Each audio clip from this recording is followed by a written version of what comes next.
Good morning, good afternoon, and good evening to you from wherever you are watching. Tonight, we're in for a very special treat because we're going on a quest together, an adventure, a timeless search with the one and only Gary Kidgell.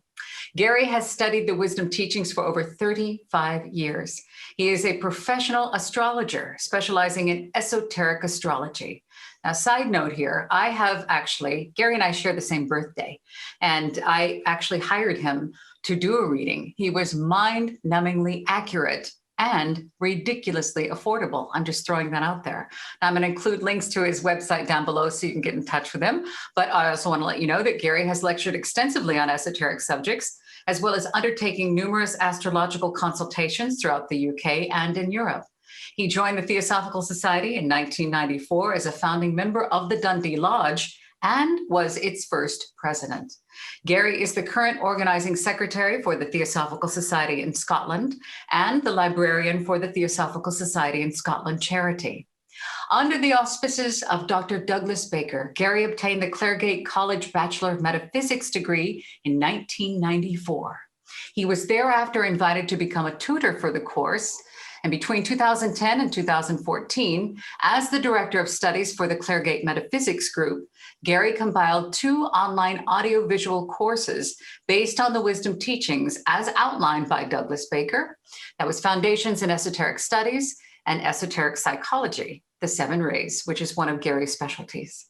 Gary possesses a particular interest in the symbolism of myth and dreams and meditation, and its capacity to enable one to practice higher manas or abstract thought, the current frontier of human consciousness. His first book, The Inner Journey, Pathways to Higher Consciousness, has been distributed internationally. And Gary's second work, we premiered it here on this channel together, is called Greek Hero Myths, Symbols of Transformation, and that was released in August last year. Ladies and gentlemen, boys and girls, please give a very warm welcome to the one and only Gary Kidgell. Welcome, Gary. Thank you so much, Anne. It's lovely to be here. Again, you are one of our very, very favorites. How are you? I am absolutely fine, thanks. Managing to survive the climate up here in May. It's been unseasonably cold and damp. Well, fingers crossed for more sunshine for you. And speaking of gold and glowing, we were going to talk about, I've actually invited Gary to come on because he knows a lot about this subject. And it is something very close to my heart. Tonight's subject is the Holy Grail, or the quest for the Holy Grail. And Gary, I'll let you take it away and then we'll just have a little conversation. But if you'd like to, if you're watching and you have some questions in the chat, feel free to drop a comment or a chat question and we will try to get back to you. And you can always contact Gary at his website as well if you have any further information. But Gary, take it away. So this evening, we're considering the Grail Quest. Symbolically, this represents what Socrates referred to as the Jewelled Way.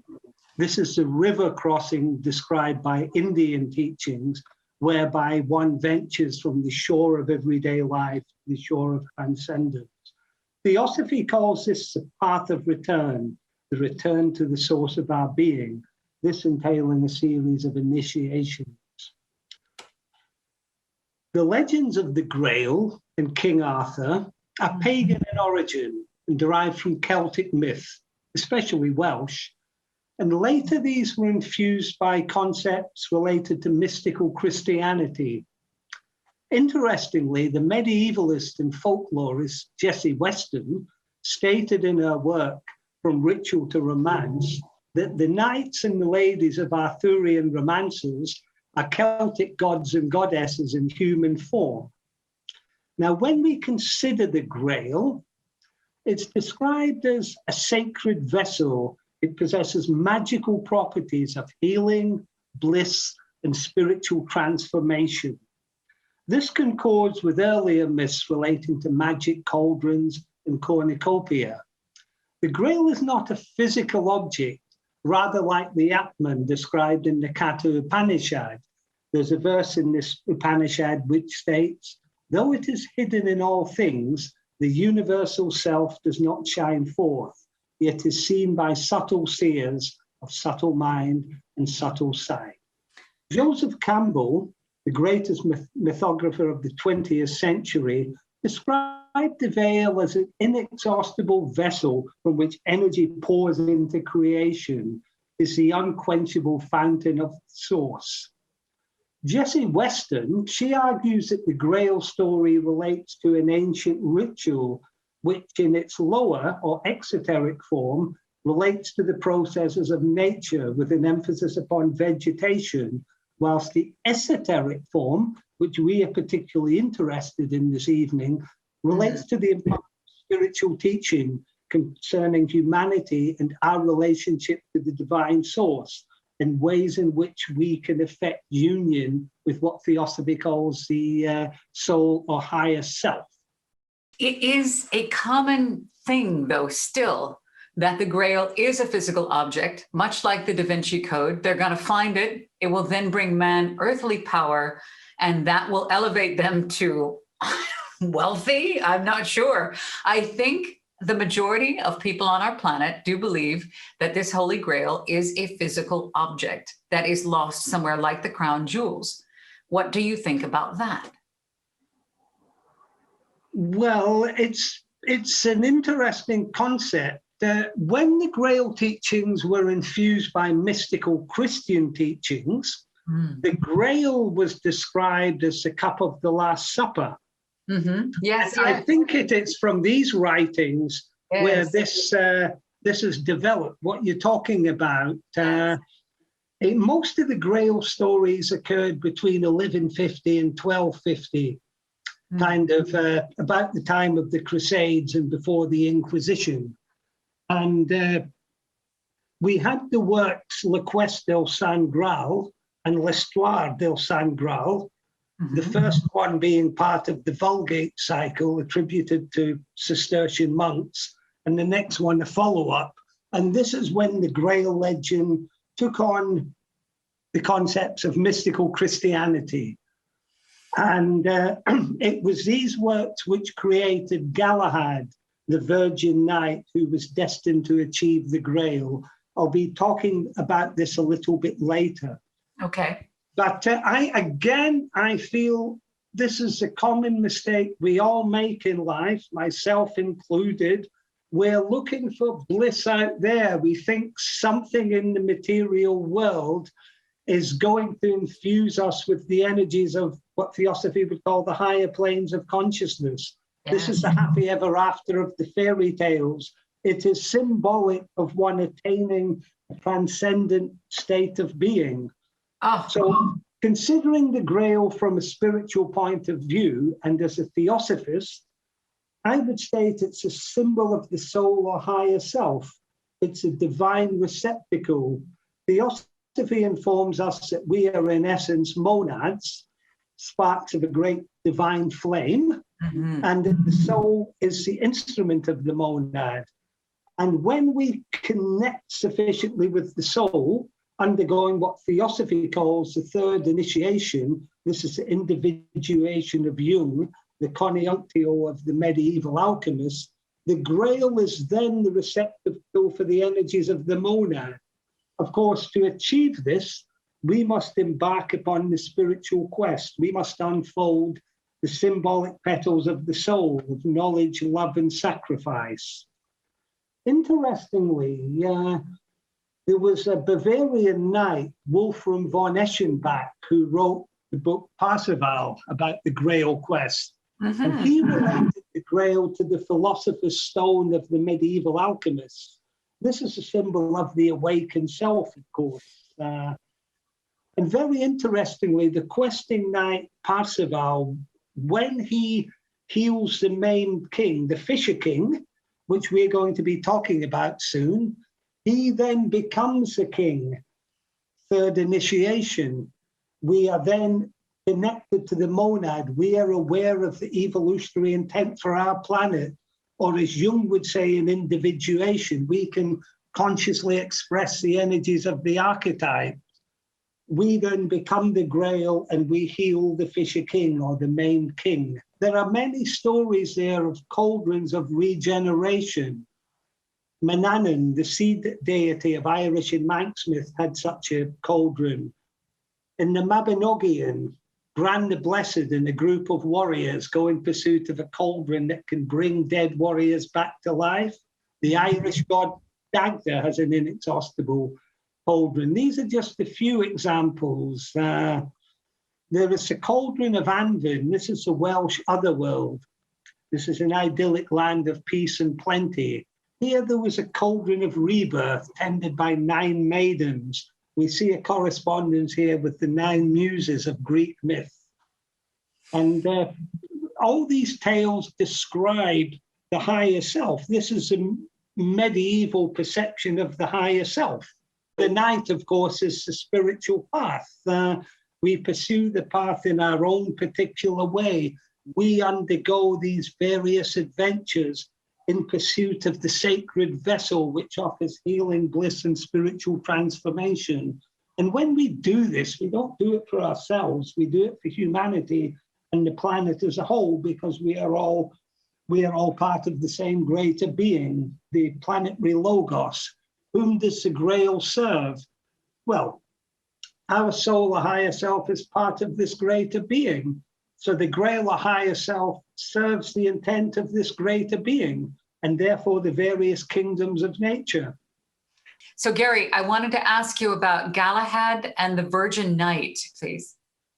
Sure. Well, Galahad was a literary creation who first appeared in the Vulgate cycle, attributed to Cistercian monks. And these works formed the basis for Malory's Le Morte d'Arthur, considered the greatest book in the English language. Now, Galahad is a symbol for spiritual purity, heroism, honor, and virtue of the highest degree. And these are essential qualities if we are to ascend to the spiritual heights. In the myths involving Galahad, he appears at Camelot and is knighted. Then the next day, a sword called the Sword of the Red Hilt is found in a stone floating in the river near Camelot. And none of Arthur's established knights are able to extract the sword from the stone. But Galahad proceeds to take out the sword from the stone very easily. He then sits at the round table, occupying what is known as the Siege Perilous, or perilous seat. This is the seat that can only be occupied by the knight who is going to succeed on the Grail quest. It would be fatal for any other knight to occupy that seat. This then completes the Fellowship of Knights. Now, taking the sword from the stone, just as Arthur did, the sword is a symbol for the personality, and the stone represents material entrenchment. And it is only when we possess the necessary psychological integration, physical, astral, mental bodies functioning as one, when we possess the necessary purity and refinement of personality, that the soul can then extract the personality from material entrenchment. I mentioned this, I think, in our interview on the Greek myth book, where Theseus uncovers his swords and sandals from under a rock. It's saying the same thing. And of course, Excalibur is given to Arthur. You have the Lady of the Lake taking Excalibur. Now, the Lady of the Lake, I see that as it's the goddess providing gifts to the spiritual aspirant who has demonstrated worthiness to use these instruments. It's like in the Greek myths, Athena, the patron of the heroes, providing gifts to Heracles, to Odysseus, to Jason, and so on. It's a different way of portraying this, how when we tread the path, whilst we are challenged by the goddess, nature tests us, also we will be assisted. Then the Siege Perilous, occupying that seat, demonstrates a capacity to cope with the forces of the unconscious, which are going to be unleashed when one embarks upon the spiritual quest. In the Grail legends, they enter the forest of adventure. As Madame Blavatsky said, when one treads a path, all that is good and all that is evil surface. We have the theosophical dweller on the threshold coming to play. Everything we have done in our previous lives, the various karmic debts to be paid off and so on. So we must be psychologically integrated if we are going to succeed in our quest. Interestingly, the round table is a mandala-like symbol. It symbolizes the wholeness one is seeking when treading the spiritual path.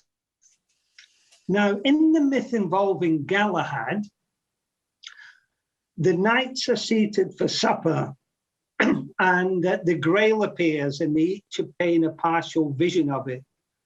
Gawain then vows to go in quest of the Grail, and all the other knights decide to embark upon this course of action.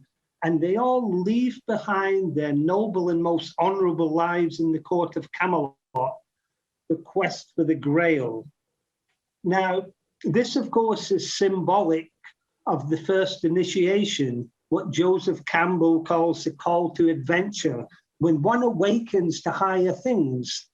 I mean, these knights are the medieval equivalent of rock stars. They have all that one could desire, you know, in terms of prestige and respect and beautiful women and so on. But they are aware of the Grail, the higher self. And suddenly that becomes the most important thing. So they go off in quest of the Grail. Now, they all enter the forest adventurous at their own chosen point. Now, this represents the fact that when we tread the path, we have to do it our own particular way. Whilst there are the tried and tested methods described in all religious and esoteric teachings, we have a unique evolutionary history which we must address. And very importantly, we each have our own unique soul's purpose as revealed by the esoteric natal chart. So we tread the path our way. The mythic quest is our own. It's an existential one. And the various adventures are symbolized in the Grail legends. They'll come to us in different ways. You know, when we are treading the spiritual path. And that's important to bear in mind. You know, the various challenges the knights undergo, they'll surface in our lives in different ways according to our circumstances in the world. It's all about inner transformation. That is the essence of it, so that we may attain the Grail. And there's very other important character. Now, in some versions, he's described as the Fisher King, in others as the Wounded King or Maimed King. Now, he has been wounded in the genitals. The old medieval writings say in the thighs, but he's been wounded in the genitals and he's rendered impotent. And more than that, he cannot engage in sovereign union with his land. So the land becomes a wasteland. No water is flowing, nothing can grow.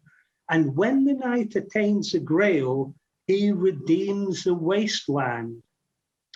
And the Maimed King or Fisher King is a symbol for our spiritual essence, the monad, which is effectively wounded or handicapped through incarnation in matter. And it's only by us becoming the Grail Knight, undertaking the quest, attaining the Grail, that the monad then can demonstrate what the wisdom teachings call spiritual staying power, radiating and expressing hitherto latent qualities through its instruments, the soul and personality. So that, in my opinion, is what the Grail legends are talking about. Of course, one has to consider that these were written in medieval times, and we consider this from the standpoint of the medieval psyche. But like any other myth or legend, it is timeless. And it is any hero myth, it is describing this quest for initiation for the betterment of humanity and the planet as a whole. Gary, when you're talking about, again, these parables, so the like pulling the sword out of the stone. Everybody thinks it has to do with physical strength and this particular lifetime and this particular body, and this is the only thing. It's somehow we're frozen in this world of the five senses and the earthly world. But this is a journey that every living being, especially humans, as we're at this apex where we are, to go ahead and as you mentioned, self-transform. That is our responsibility, to transform. Self-transformation, responsibility, reflection, and alignment and application. These are all the things that we do with these ancient teachings of Theosophy, of the ageless wisdoms.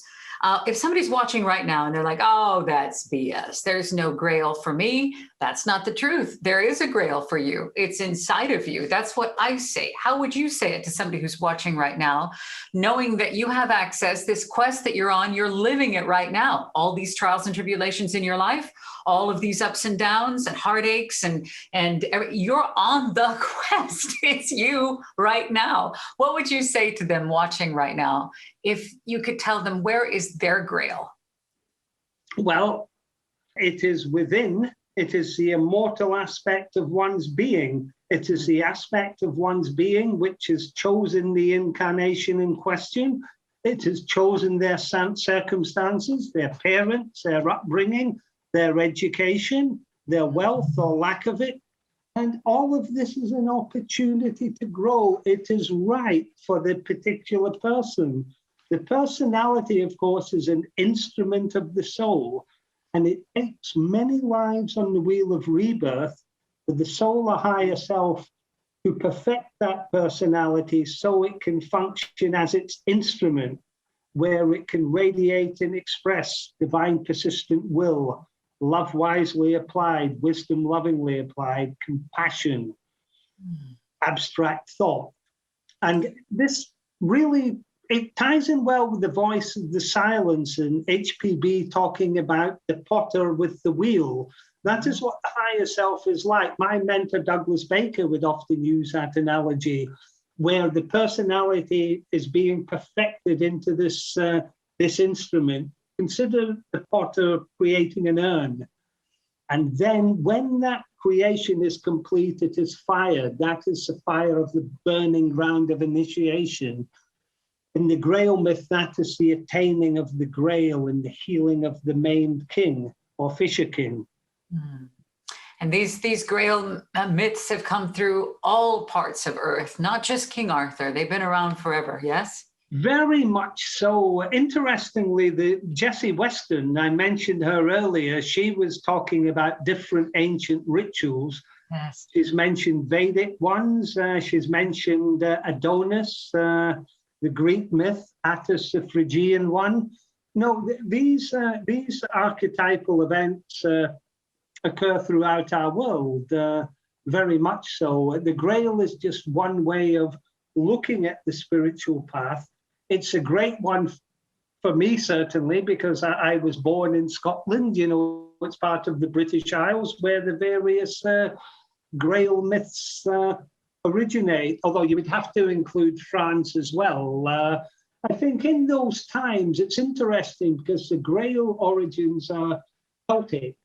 And of course, you had the Celts in Britain, then you had the Anglo-Saxon invasions, and then you had the Norman invasion. So the Normans were at the top of the tree hierarchically, then the Anglo-Saxons, then the Celts. And a number of the Celts went over to France, and the stories were imparted there. And the Grail also brings in certain Sufi elements, because the Moors were in Spain at that time, and these things were transported into France as well. So in parts of the UK, particularly Wales and in France and Brittany, except you had these wonderful, wonderful Grail stories. Well, you mentioned to me in the past, you've said very clearly, you said the ultimate love, and I've used this over and over again.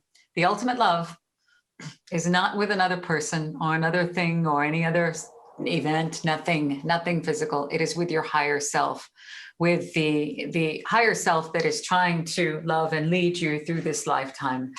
But you made it sound so Understandable. You said, just imagine what that love would be like when it's with your higher self. And I have never forgotten that. Would you like to expand a little bit about that for our audience? I'll relate it to the Grail as well. Yes, please. In India, the symbolism of the lingam and yoni, or phallus and vagina, is symbolic of the transcendent creative principle, Parabrahman, pouring out its energies into the womb of creation. And this is basically the transcendent then giving rise to creation, the god and goddess in embrace. If we think of the theosophical paradigm, you have Mahat, the universal mind, and the plane below you have Fohat, the energies of cosmic ideation. And here we have the father, mother, and son, the god and the goddess, and the son, the monad, who's going to undertake the evolutionary journey, the son of necessity. Now, the father and mother are the god and goddess. They are in essence one, but they appear as two. And it's symbolized by this hieros gamos, macrocosmically by the lingam and yoni. When we tread path, I could say that is the reason we are here, to effect this hieros gamos, this sacred marriage, whereby spirit and matter, male and female, light and dark, everything is unified and fused into one. This is Jung's individuation, the reconciliation of opposites, which we see in the center of the theosophical logo. Now, in the Grail legends, in the Vulgate writings, we have the spear of Longinus and the cup which caught Christ's blood, symbolic of the Grail. And this is phallic symbolism, according to Jesse Weston, and it makes sense to me. You have the bleeding lance and you have the cup capturing the blood.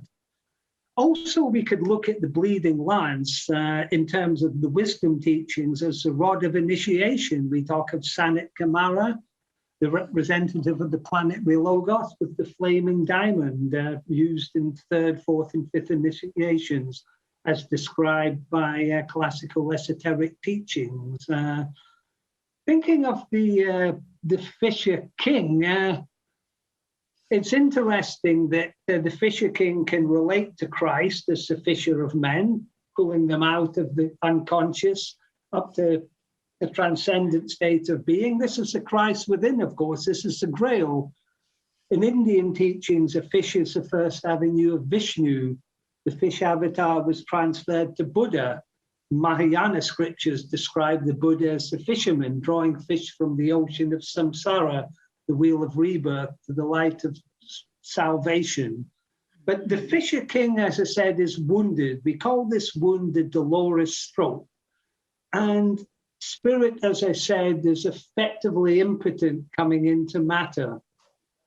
The monad, of course, it's very important because it functions as the consort of the archetypal cosmic goddess. And this sacred marriage, this hieros gamos, has got to occur. The redeeming of the wasteland is important too.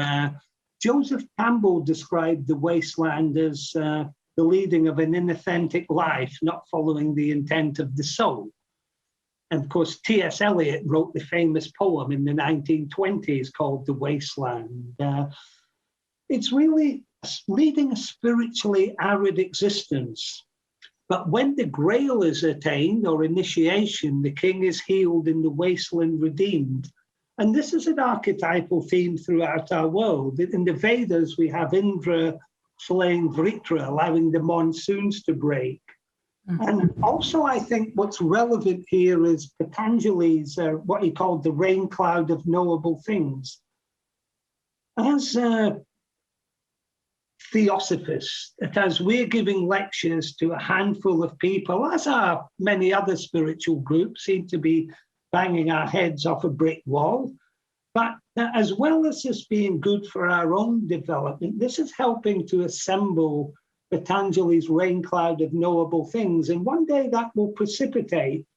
And looking at it from the point of view of humanity and the planet, this rain cloud of knowledge will precipitate. And relieve us of the spiritual aridity.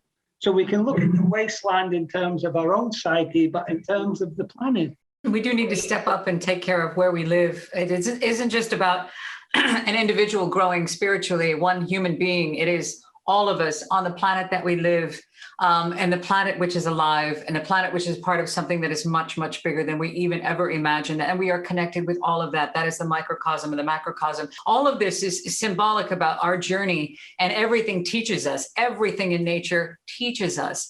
And it is so beautifully brilliant. And the creation of like in the stanzas in the Secret Doctrine that we were just studying, and talking about the Father, Mother, breath coming out, the Virgin Sea, and all that, it's all in there, and it's so beautiful. So if you're looking to learn more and you want to find out what's going on here, what we're talking about, this is the Holy Grail. You've heard it before, and most likely you'll think of a cup. And you'll think that it's something elusive buried in the ground somewhere. What Gary is explaining is that this is what any of you can find out for yourself if you look through these sacred texts. And don't take them literally. Look at them as the allegories and the myths and the stories that they are. They're all teaching you something. But the Grail is within all of us. It is literally within all of us. And I wanted to, and you can find it if you look. And how do you do that? A lot of people ask, and how do I do that? And I say, well, you don't have to take it from me. I'm not going to be able to do it for you. I can point the way, and I can tell you that I'm on my journey. We're all on the path together at different places on the path, looking for the solutions to overcome the physical world and to elevate to a higher self, to find and relate with our higher self so we can learn and grow on this path. And it's never perfected. I can't say I perfected it. Gary, have you perfected it? In a word, no. So what we're doing, we're just doing the best that we can, trying to be better than we were yesterday. And simply, the more that we learn, the more that you study. I mean, there's so many things that Gary's given us, so many things in tonight's talk, where you can go through the Galahad and the Virgin Knight. You can talk about the Fisher King or Maimed King. You can talk about, King Arthur and all of these legends, Percival, all of these. And you can think, okay, no, wait, the Da Vinci Code, that's it. I'm going to follow that. All of those are written, and there are stories and fanfare that has been created, but there is an underlying theme in there that says that it belongs to you. And I just really, when I asked Gary if he would do this episode, I said, can we try to get the message out there that the hope that the Grail is closer than we think. It is inside if one would be willing to look for it. So it isn't a cup. It isn't a physical object. It just simply isn't. Do you have anything you'd like to say on that for those who would argue with you that it certainly is, and they're very close to finding it and becoming multi-billionaires? Because that's the kind of stuff I get. Well, I'm not disputing in any shape or form there was a cup of the Last Supper, for example.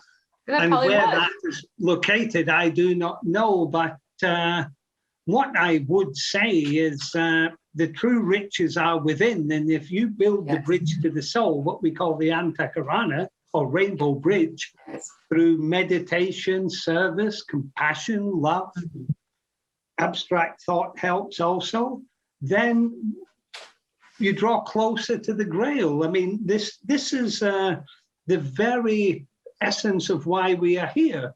You know, we are here to develop and express our spirituality, and the Grail legends offer a symbolic representation of this and how we may go about this. I mean, if the Grail myth doesn't appeal to one, fair dues. You know, we find our own way of treading the path. The knights enter the forest at their own chosen point. They don't follow someone else's path, and neither must we. We are in that respect. But I mean, if people want to go searching for a Grail, perhaps want to study archaeology and get a team and go and do an excavation, then thankfully we live in a world where they are free to do that. But that's not where I'm looking for the Grail, and it's not where other theosophists are looking for the Grail, at least not to the best of my knowledge. Well, I understand what you're saying, and I didn't want to poo-poo anybody who might be looking for the Last Supper's cup, because there very well could be one out there. But I guarantee you, from my understanding, when you find it, that cup is not going to save you from yourself or elevate you to a higher level of consciousness. It is my understanding that nothing is really holier than anything else than you right now, where you are. I know that there is what they call sacred sites and locations and clothing and items. Do you find, Gary, let me ask you, somebody who studies myths and legends, do you find, say there is a cup from the Last Supper, would that cup be any different than this water bottle to you? Or your water bottle, or your coffee cup? It's not my area of expertise. Obviously, if this cup is related to Christ, then there may be a very sort of powerful magnetization, but it's not going to be an instrument of spiritual transformation per se. Right. As far as I'm concerned, or as far as I understand the esoteric teachings, it may be an aid in some respects. Some people like to use crystals, for example. It may have a certain power, but the Grail is within. Yes. The Grail Quest is our journey towards higher states of consciousness and ultimately towards enlightenment. In Indian teachings, as I mentioned at the beginning, the crossing of the shore from that of everyday life to that of transcendence. And of course, that crossing is very, very challenging. And all the challenges on that river in India are depicted in the Grail myths by the adventures of the questing knights. River crossing is St. Christopher, where he carries a young child across the river. It gets heavier and heavier. Then he feels as if he's got the weight of the world on his shoulders, and he gets to the other side and the child reveals that he's Christ. But that is symbolic of the fact that we must take on a greater share of the planetary karma, etc., when we are treading the path. Yes. My mentor, Douglas Baker, emphasized with the planetary karma, it's not a case of dividing it equally amongst all of the monads operating through the Earth scheme, but rather those on the path and who are more advanced are expected to take on a greater share, which is, of course, the esoteric teaching of the Christ dying for the sins of humanity, taking on a great share of the planetary karma. I love that you talked about that. I remember you talking about that in the past. I'd love to touch on that. Again, really quick, if you're on the path and you're moving forward, you feel the responsibility to do something, not just to elevate yourself so you can go float around on a cloud somewhere. You have responsibility here to help everybody and everything. And as he mentioned, the responsibility to take on the karma and carry that forward. You are here to be of service through compassion and service together, altruism.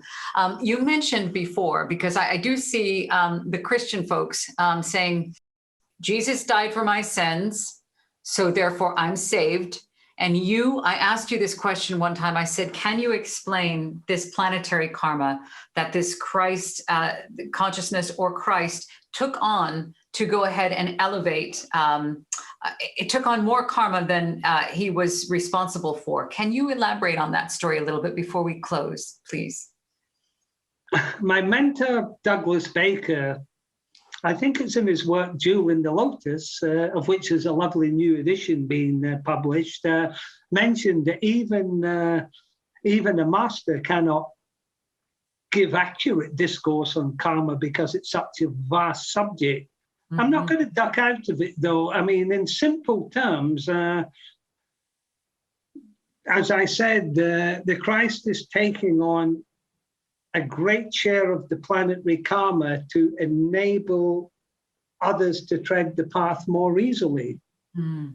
That's how I would see it in very simple terms. So using Christian language, it's not entirely wrong if you want to describe sin as becoming too involved in matter at the expense of the higher self, and so on. Yeah. And all that entails, and that is not wrong, but that's a bit like a little tale I was given when I studied the Claygate course about the river and the rope, which is an analogy of the life of Christ, where it's obviously there's that allusion to the shore of transcendence we find in the Indian teachings, but this great hero, for the benefit of humanity, took this rope right across this dangerous river and created a link so that other people could follow the same path using the rope. But a council of elders got together and said, God, that crossing is so damn difficult.